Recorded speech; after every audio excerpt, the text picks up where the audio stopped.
going to explore is even greater. To go farther, we must be able to sustain missions of greater distance and duration. We must use the resources we find at our destinations. We must overcome radiation, isolation, gravity, and extreme environments like never before. These are the challenges we face to push the bounds of humanity. We're going to the moon to stay by 2024, and this is how. This all starts with the ability to get larger, heavier payloads off-planet and beyond Earth's gravity. For this, we designed an entirely new rocket. The Space Launch System. SLS will be the most powerful rocket ever developed. And with components in production and more in testing, this system is capable of being the catalyst for deep space missions. We need a capsule that can support humans from launch through deep space and return safely back to Earth. For this, we've built Orion. This is NASA's next-generation human space capsule. Using data from lunar orbiters that continue to reveal the moon's hazards and resources, we're currently developing an entirely new approach to landing and operating on the moon.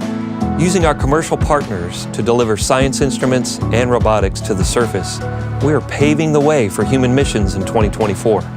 Our charge is to go quickly and to stay, to press our collective efforts forward with a fervor that will see us return to the moon in a manner that is wholly different than 50 years ago.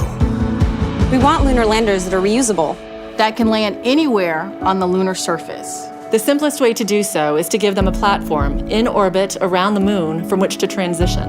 An orbiting platform to host deep space experiments and be a waypoint for human capsules. We call this lunar outpost Gateway. The beauty of the Gateway is that it can be moved between orbits. It will balance between the Earth and Moon's gravity, in a position that is ideal for launching even deeper space missions. In 2009, we learned that the moon contains millions of tons of water ice. This ice can be extracted and purified for water. It can be separated in oxygen for breathing or hydrogen for rocket fuel. The moon is quite uniquely suited to prepare us and propel us to Mars and beyond. This is what we are building. This is what we're training for. This we can replicate throughout the solar system. This is the next chapter of human space exploration. Humans are the most fragile element of this entire endeavor, and yet we go for humanity. We go to the moon and on to Mars to seek knowledge and understanding and to share it with all. We go knowing our efforts will create opportunities that cannot be foreseen. We go because we are destined to explore and see it with our own eyes. We turn towards the moon now, not as a conclusion, but as preparation, as a checkpoint toward all that lies beyond. Our greatest adventures remain ahead of us. We are going. We're going. We are going.